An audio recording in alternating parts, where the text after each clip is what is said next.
എല്ലാവർക്കും നമസ്കാരം. രാധാസ് കിച്ചണിലേക്ക് സ്വാഗതം. എല്ലാവർക്കും സുഖമെന്ന് ദൈവത്തിൽ വിശ്വസിക്കുന്നു. ഇന്ന് ഞാനിവിടെ ഒരു സ്പെഷ്യലായിട്ടൊരു ചട്നിയാണ് ഉണ്ടാക്കുന്നത്. ഇതുപോലെ തന്നെ എല്ലാവരും ഉണ്ടാക്കി കഴിച്ചു കഴിഞ്ഞാൽ കൊളസ്ട്രോളൊക്കെ നോർമലായി വരുമെന്ന് തീർച്ചയായിട്ടും എനിക്കറിയാം. അതുകൊണ്ട് ഞാൻ എല്ലാവരോടും പറയുന്നു കേട്ടോ. ഞാനും ഇത് വല്ലപ്പോഴൊക്കെ ഉണ്ടാക്കി കഴിക്കാറുണ്ട്. ഞാൻ എങ്ങനെയാണെന്നുള്ള കാണിച്ചു തരാം. ചീനിച്ചട്ടി വെച്ചു, നന്നായിട്ട് ചൂടായി. 1 ടേബിൾ സ്പൂണ് എണ്ണ, ഇഷ്ടമുള്ള എണ്ണ ഒഴിച്ചാട്ട്. 1 ടേബിൾ സ്പൂൺ ഉഴുന്ന് പരിപ്പ്,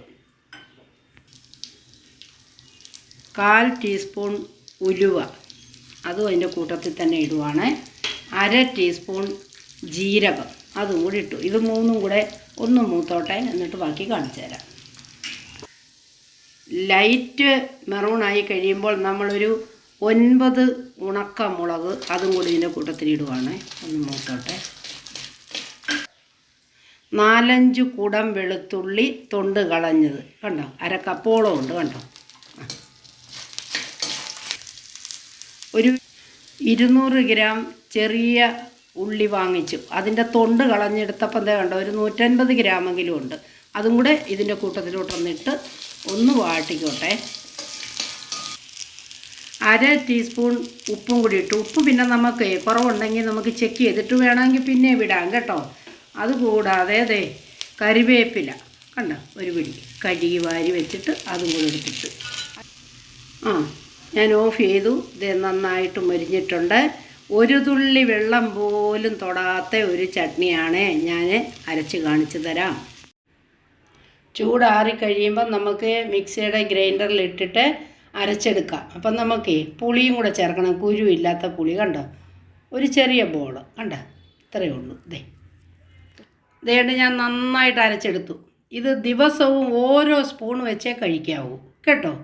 പിന്നെ ഇതിനകത്തൊരു ചെറിയൊരു പണിയും കൂടെ ഉണ്ട്, സ്കിപ്പ് ചെയ്ത് കട്ട് ചെയ്ത് അങ്ങ് പോവരുത് കേട്ടോ.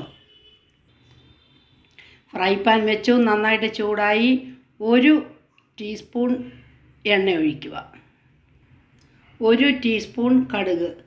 എണ്ണ ചൂടായപ്പോൾ അതിനകത്തോട്ടൊന്നിട്ട് കടുക് പൊട്ടിക്കഴിഞ്ഞിട്ട് കുറച്ച് കറിവേപ്പിലയും കൂടെ അതിനകത്തോട്ടൊന്നിട്ടേക്കാം. കടുകും ഈ കരിവേപ്പിലയൊക്കെ മൂത്ത് കഴിഞ്ഞപ്പോൾ അത് നമ്മൾ ഈ ചട്നിക്കകത്തോട്ടിട്ട് ഒന്ന് ഇളക്കി എടുക്കാം. എല്ലാം റെഡിയായി കണ്ട. ഇതേപോലെ ദിവസവും ഓരോ സ്പൂൺ വെച്ച് കഴിച്ചാൽ എത്ര കൊളസ്ട്രോൾ ഉണ്ടെങ്കിലും കൺട്രോളായി കിട്ടും, ഉറപ്പ്. എൻ്റെ വീഡിയോ കണ്ടിട്ട് ഇഷ്ടപ്പെട്ടു എങ്കിൽ എന്നെ ഒന്ന് പ്രോത്സാഹിപ്പിക്കണമെന്ന് ഞാൻ അപേക്ഷിക്കുന്നു.